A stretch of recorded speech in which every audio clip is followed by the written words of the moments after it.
Hello all, ഇന്ന് അടീനിയത്തിൻ്റെ ഒരു video ചെയ്യാം.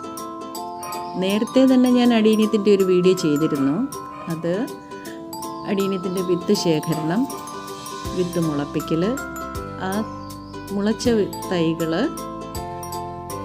അതിൻ്റെ റീപോട്ടിങ് ഒക്കെ കാണിച്ചിരുന്നു. അത് കഴിഞ്ഞ് ആ മദർ പ്ലാന്റ്സിനെ എല്ലാം പ്രൂൺ ചെയ്തു, ഡീപ്പ് പ്രൂൺ ചെയ്ത് ആ കമ്പുകൾ വേറൊരു സഞ്ചിയിൽ മണ്ണിട്ട് സൂക്ഷിച്ചിരുന്നു. അതും അവിടെ ഇരുന്ന് വളർന്നിട്ടുണ്ട്. ബാക്കി പ്രൂൺ ചെയ്ത ചെടികളെല്ലാം പൂത്ത് ഉല്ലസിച്ച് നിൽപ്പുണ്ട്. കുറച്ചെണ്ണം നിർഭാഗ്യവശാൽ നഷ്ടപ്പെട്ടു പോയി.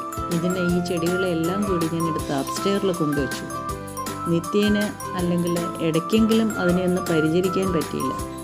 അത് കാരണം അതവിടെ നിന്ന് കേടായി ചീഞ്ഞു പോയി. ഏതാണ്ട് 8-9 ചെടികൾ ചീഞ്ഞു പോയി. അതിൻ്റെ കോഡക്സ് എല്ലാം തന്നെ ചീഞ്ഞ് നശിച്ചു പോയി. ഇനിയിപ്പോൾ ബാക്കി കിട്ടിയത് അത്രയും, അത് സങ്കടകരമായൊരു കാര്യമാണ്. ഇനി കിട്ടിയതിനെ സംരക്ഷിക്കുക എന്നുള്ളതാണ്. ആ കിട്ടിയത് അത്രയും തന്നെ പൂത്തു. ഇനി അതിൻ്റെ വെള്ളയും ഒരു മൾട്ടിപെറ്റൽ റെഡും ഉണ്ട്, അതുകൂടി പൂത്ത് കിട്ടണം.